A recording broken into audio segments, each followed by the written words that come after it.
Jean-Paul Sartre avait une vision du colonialisme, disons, particulièrement tranchée. Pour lui, pas question de parler de simples erreurs de parcours ou d'abus isolés. Non, il le voyait comme un système, une véritable machine avec une logique interne implacable. Et c'est cette mécanique qu'on va décortiquer ensemble. Cette phrase, elle est d'une puissance, waouh, elle résume tout. Pour Sartre, le colonialisme, ce n'est pas un projet qui aurait mal tourné. C'est par essence, par conception, un mécanisme dont le but est de produire de l'exploitation et de la misère. Alors comment ça marche ce fameux système?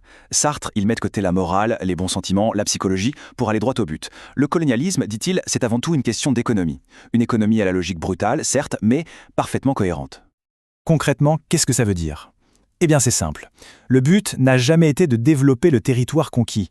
L'objectif, c'était de le mettre entièrement au service de l'économie de la métropole. C'est un circuit fermé où la richesse ne circule que dans un seul et unique sens. Et voici la mécanique en 4 temps, d'une clarté redoutable. C'est un cercle, parfait. D'abord, on a besoin de vendre des produits. Pour ça, il faut des acheteurs sur place, les colons. Pour que ces colons puissent acheter, il leur faut de l'argent. Pas de problème, on leur donne des terres, les terres des locaux bien sûr. Et enfin, ces colons utilisent ces terres pour produire et vendre à la métropole, ce qui leur donne l'argent pour acheter les produits de la métropole, et voilà, la boucle est bouclée.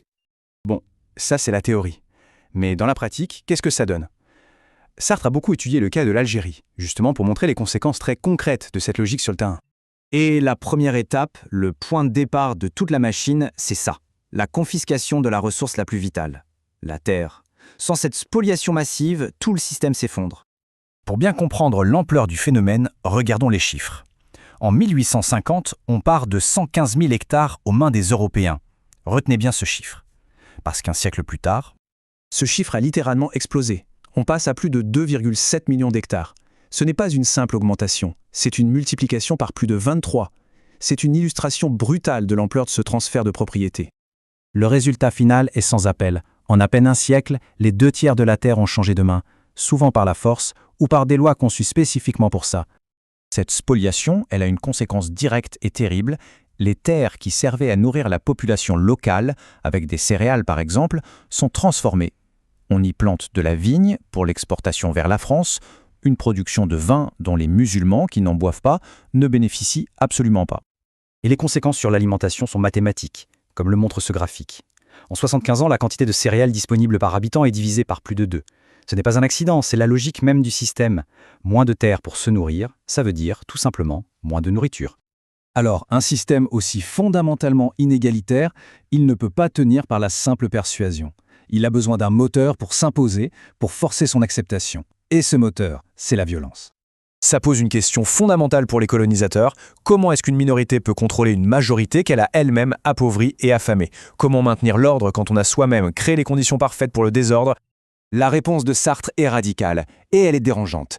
Pour lui, la torture et la violence extrême, ce ne sont pas des dérapages, des excès commis par quelques individus. Non, elles sont une fonction essentielle, une pièce intégrée du système, un outil de gestion en quelque sorte, pour maintenir la domination. Et là, Sartre va encore plus loin.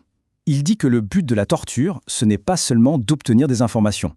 Son but le plus profond, c'est de détruire l'humanité de la victime, de la forcer à s'avouer elle-même comme inférieure, comme une bête humaine. C'est l'outil ultime de la déshumanisation. Mais cette violence systémique, elle provoque inévitablement une réaction. C'est ce que Sartre, en préfaçant le célèbre ouvrage de Frantz Fanon, Les damnés de la terre, appelle l'effet boomerang. La violence du colonisateur finit toujours par lui revenir en pleine figure. Ici, Sartre fait une distinction cruciale. Pour lui, toutes les violences ne se valent pas.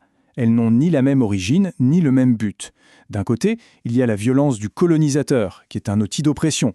De l'autre, la contre-violence du colonisé devient, paradoxalement, le seul outil qui lui reste pour se libérer, pour reconquérir son humanité, pour se refaire homme. Cette logique implacable nous mène donc à une conclusion inévitable. Un système né de la spoliation et maintenu par la force ne peut s'achever que dans la violence, avec un coût humain terrible pour les deux camps. Cette phrase de Sartre, elle est saisissante. Elle suggère que dans cette lutte à mort pour la reconnaissance, le colonisé, en se libérant, ne devient pas simplement l'égal de son ancien maître. Il forge une nouvelle humanité, une humanité de meilleure qualité, parce qu'elle est née de la souffrance et de la reconquête de soi.